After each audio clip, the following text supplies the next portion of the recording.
washed up, get dry application lotion, get their pajamas on, back downstairs, have a little nighttime snack. They'll take it, cheeses, little wafers, something like that. And they'll sit on their little couches and they'll watch a cartoon until about 7 o'clock. And then between 6:30 and 7, we're giving them the medicine and any medicine they need at that point in time, if one of them has fever or whatever else. And then brush their teeth upstairs, see if he gets an overnight diaper, Bella doesn't, and read him a book. She usually wants the tiger book, and I read that to her. We growl out the last part, turn the rain machines on. Is that what you said? She's your tiger? Yes. Does that come to mind? Yes. Okay. And turn the rain machines on, give them both a kiss goodnight. She wants me to put her to bed, Bella wants Shannon to put her to bed, and close the door, and night-night. Okay. All right.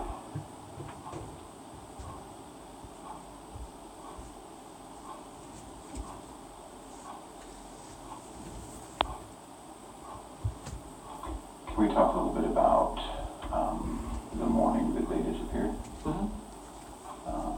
We already talked about 4 o'clock alarm, correct until 4:15. Correct me if I'm wrong.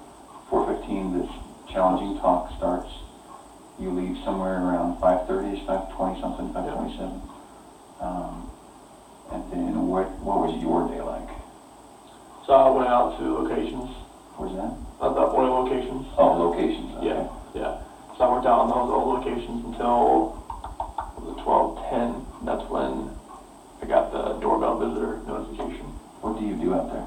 What do you do at work? I'll operate the oil and gas locations we have running. Oh, okay. Yeah, like either maintenance or just like inspections or like trying to get them running again type of thing. And are you the guy with the wrench or are you the boss? I'm one of the field coordinators. Okay. So like the area we have is it's really big. So like I have me and 2 other guys are field coordinators.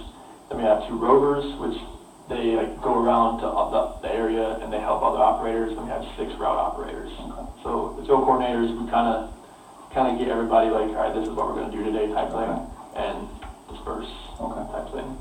So then when you left at 5:30, which location did you go to? So the Survey 319, Which is the generally well location. Is it a well location? Yeah, we have the Survey 1029. Survey? Yeah, it's just well names. Survey? Yeah. Like SERVY? Yeah. Okay. And then there was 1129, and we say the 1029 most of the day. And so these are numbers I don't even understand. There's like section number, well number type things. Okay. That's how they name them. Okay. So then it might be that, God forbid, 2 weeks from now, we're still looking for them. And it's going to be very important that all of this can jar your memory, right? Yeah. So I'm taking notes. So Survey what? So we have the 1129, Where'd you go first? the 319. 319. Where and what crossroads would that be? Oh, it's out in the ranch. Oh, okay. Yeah. Survey 319. Okay. Yeah. How long were you at Survey 319? Probably about an hour. Okay. Just telling the boys what to do? I was out there checking a line that we had leaking it on Friday. Okay. Okay, and that took about an hour? Yep. Then what? Went to the 1129. Okay. Again, is that just in the middle of a ranch? Yeah, it's the same ranch. Okay. Oh, so how far away? Not far. Walking distance? No. Oh, Walking. that's a big ranch. Yeah, you don't drive there. Okay. How long were you at 1129? Probably about 20 minutes or so. Doing what? I was just doing an inspection over there. See if I can get the welder run again. Okay. Those ones you have to kind of run manually. Okay. And then where? The 1029. We were there most of the rest of the day. Doing what? We're trying to get a pumping unit to pump back up.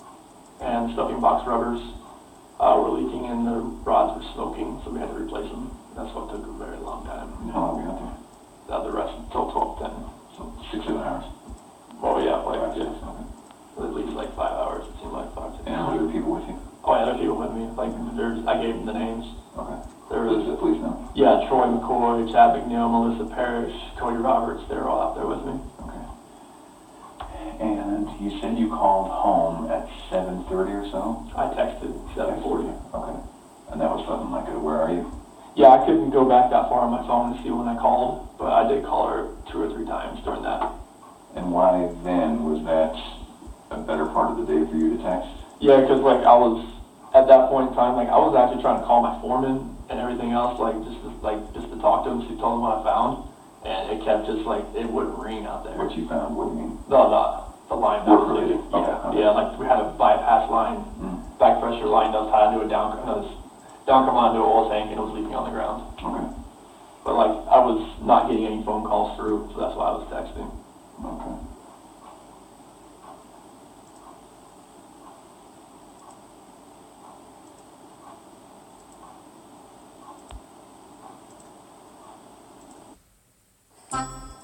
Ja, pappa och jag har pratat om en sak. Vi är lite oroliga för dig. Det handlar om skärmen. Ja, men det här är viktigt. Det handlar om vad du lägger din tid på. Vi vill att du ökar.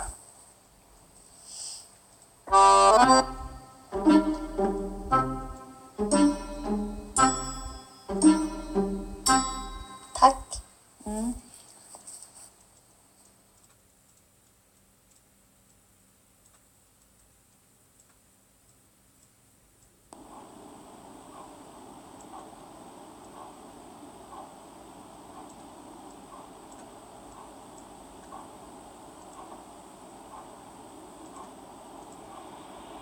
Okay.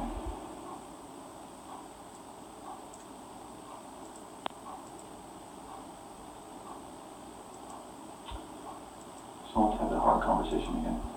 Okay.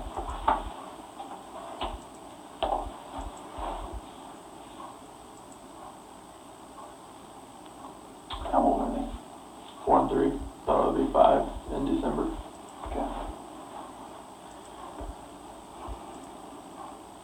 You can imagine that every day that goes by It gets harder to find. where we don't find your girls, it's going to get harder to find. We're going to have less clues. Things that we need to get and we need to use, the methods that we need to do to find them are going to start getting blown away by weather, getting re-recorded over themselves that the surveillance board is going to tell us. All of that is going to disappear.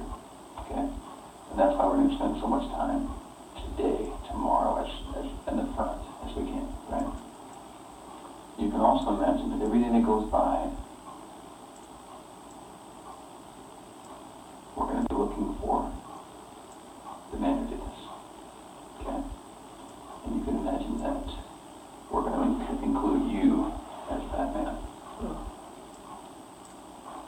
So, let's talk about that.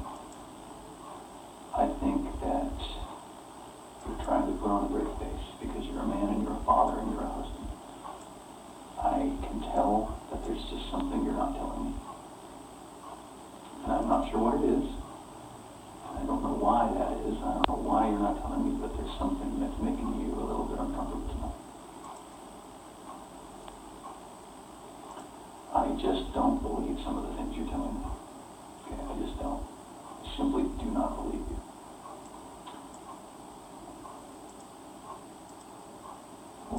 What makes you think? What have I said that makes you not believe me at all? This just doesn't make sense to me. It doesn't add up. So can we talk about 2 Chris's? Okay. 2 Chris's. A tale of 2 Chris's? Okay. And you need to help me know which Chris I'm looking at today and which Chris you really are. So, Chris number 1 is right here, right? And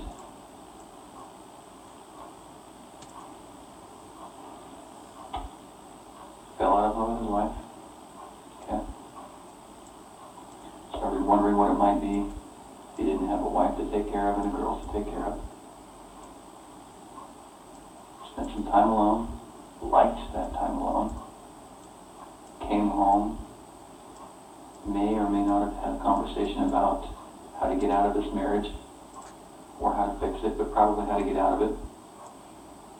Is looking at a bachelor pad in Brighton and did something terrible to his wife and kids. And that may have been an accident. And I think it was an accident. That's not the Chris you're looking at right now.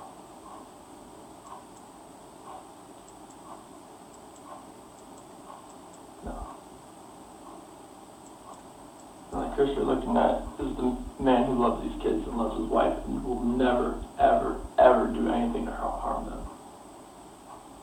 That's the Chris you're looking at right now.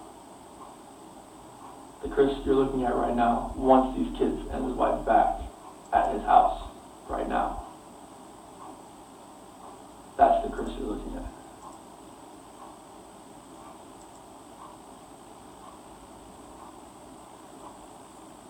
Why didn't you call 911? I didn't think anything was wrong. I think you knew what was wrong. I did not know what was wrong, sir. I promise you that.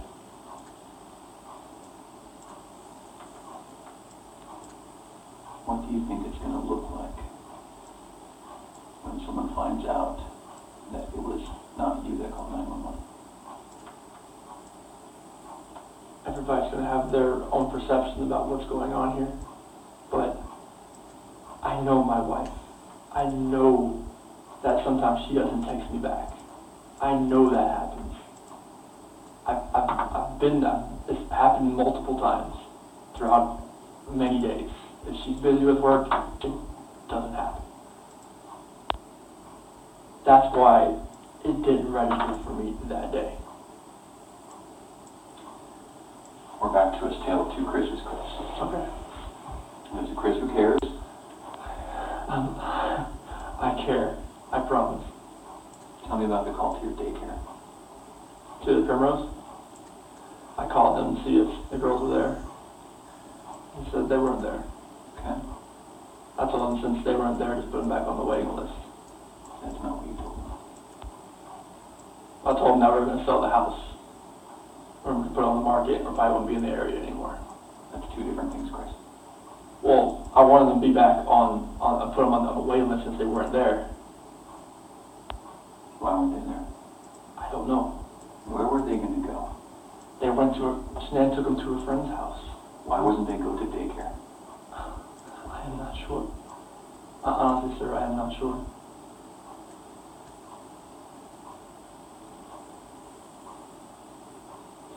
It's hard for me as a father to talk to you about this. Not because it's the hardest issue to talk about. It's because I'm worried about your daughters under your care. You shouldn't have to worry about them under my care.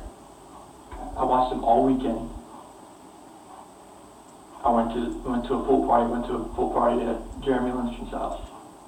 It's like, I love those kids with all my heart. Nothing in this world would ever make me do anything to these kids or my wife. When you walk out of this room, there's nothing I can say to a room full of police officers that's going to convince them that you have nothing to do with this. I know. You know what they think. I know it all. Yeah. Here's a guy who didn't call 911, who woke his wife up at a ridiculous hour because he was so guilty about something that he had to get it off his chest and say, I don't love you anymore, I'm leaving you. That didn't go well. Okay, so what happened? She told me she wanted me to wake her up before I left. That's why I didn't just wake her up, like, just to tell her this. Like, I woke her up. That's what she wanted to do, and we talked. Like, usually at 4 a.m., I wake up, I go down and work out. This day, I wanted to talk to her about this.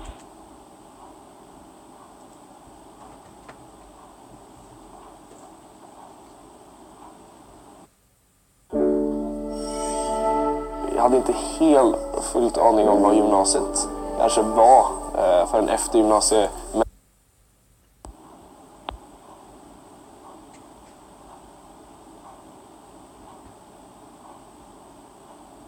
I love these girls.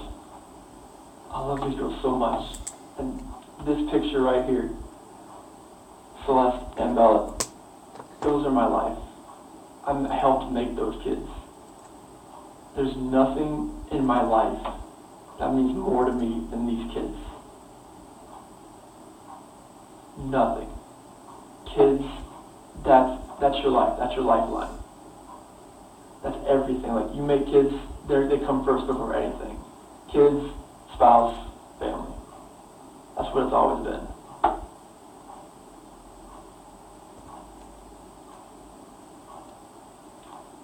nothing you've told me tonight makes sense.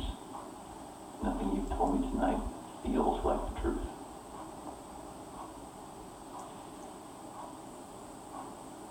Can we start over? Sure.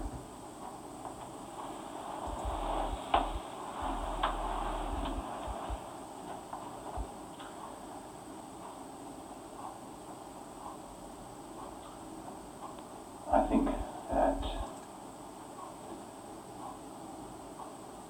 there's something that happened that got maybe a little bit out of control. There was no fight. There was nothing physical. It was a conversation. There's no, we didn't raise our voice. Nothing.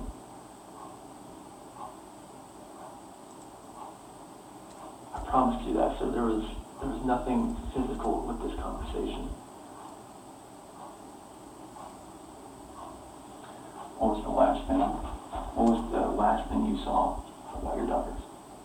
Last thing I saw, like when I left, What did it look like? saw him in the monitor as it was switching back and forth. What's the last thing you saw with your wife? She was laying back in bed as I was walking out the bedroom door. Okay.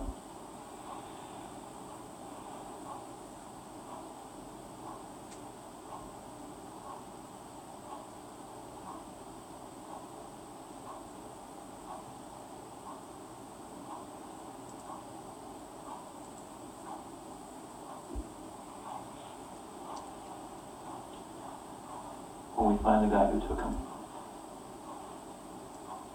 what do you think we should do? Honestly, like, they're gonna come home safe, correct? When you find the guy. When we find the guy, they're going to come home. Life in prison would be that's what I would think with 2 kids that are involved.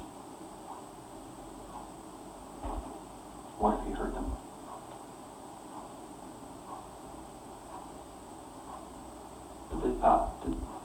I'm not sure if like that penalty is even used. Is it used in Colorado? I'm not even sure what is the death penalty. Okay. I mean, like, if these kids are not alive, like, there's nothing you could do to cope with that, to make me cope with that, if those kids are not okay. Okay. All right.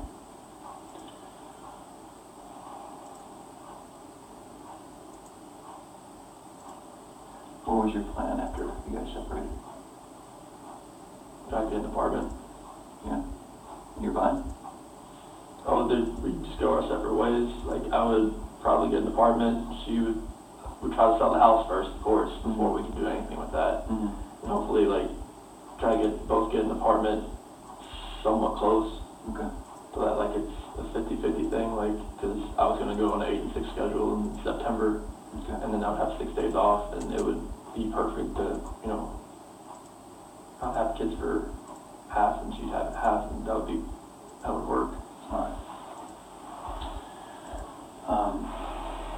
Tonight's been pretty intense, I can imagine. How are you feeling? I slept like 2 hours last night, so I'm like running on empty right now, I but know, I can see it. So why don't I do this? I'm sure you don't mind if we take a break for the night. And I'm sure that you are feeling some of the pressure from me. Okay? you're doing your job. I wouldn't be doing my job if I didn't grill you a little bit, right? I've seen you telling 2 different guys. Like, honestly, like, I've seen like where you're smiling, and I've seen where it's different. Yeah. You're doing your job though. Like, I can't fault you for anything you've asked. So can I make a commitment to you? Yes. Okay. I'm going to commit to you that we're not going to stop working until we find them. Okay. Okay? And I want to commit to you that there is going to come a time when you're going to feel this pressure from other people. I'm not the only one who thinks that there's a possibility you have something to do with this. Like another FBI agent, like pressure, or like just like Everyone. okay. Everyone, Chris. Okay. Have you ever watched the news and said 2 girls and a pregnant woman go missing? Okay, if that's all you heard, what do you think the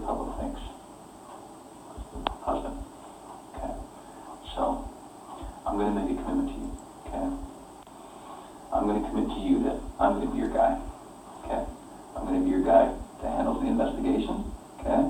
And I'm going to be your guy that you can come to, okay? Because I hope that you realize I'm a nice guy. Tonight we had to talk about some tough things, but I hope that you know that I did it respectfully. I think that you can see that. And so, as we go on through tonight, the hours, the days, and I hope we don't get to hours or days. I hope it's minutes, right? Until this is over. Yes. But just in case it's not, I want you to know that I wanted to be in this room tonight. I wanted to talk to you. Okay. Okay? And I hope that you want to talk to me. Okay? When you have questions, when you have concerns, I want you to call the detective that you work with, and I want you to call me. Okay? I want you to know that if you have a question, if you think we're not doing something enough or well enough, I want you to say, I gotta call Graham. I gotta call Dave. Okay. Okay? When you need to have a night to yell at somebody and maybe have a good cry, I want you to call me. Okay. Okay? I can't imagine what you're going through. I just can't.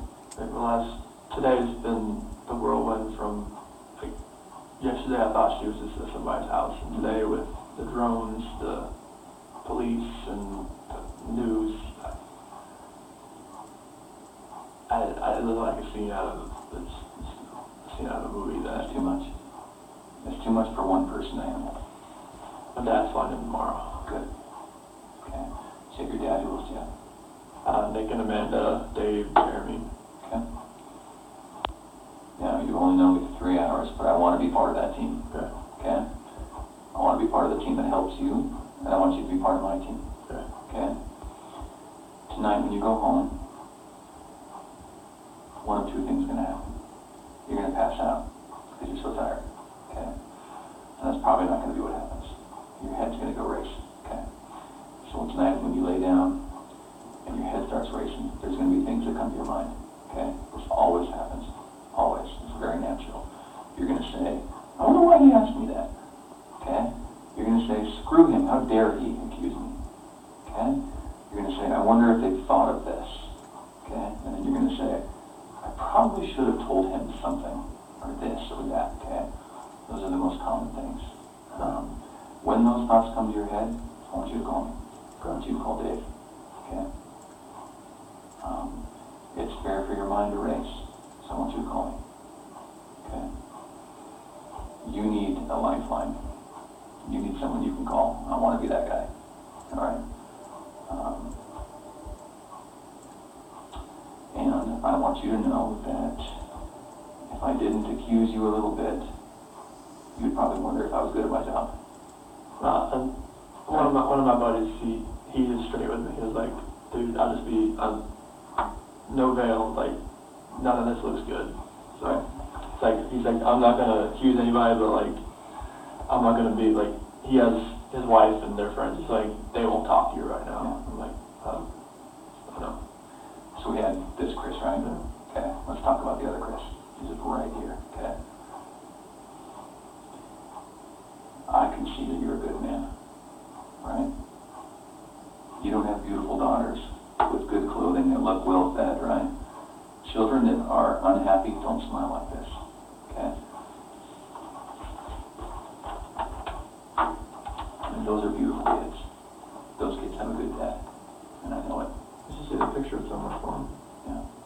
It's a better one, but it's just, I'll show it to you. Those kids have a good dad. Good dad that feeds them and that loves them. I was very impressed when I asked you how their day was about how involved you are. Okay? See me on the weekend. A lot of dads don't get second pairs of clothes and cook eggs and give them snacks at night. You know, a lot of men, that's woman's work, right? I don't like to get involved. You're not that kind of guy.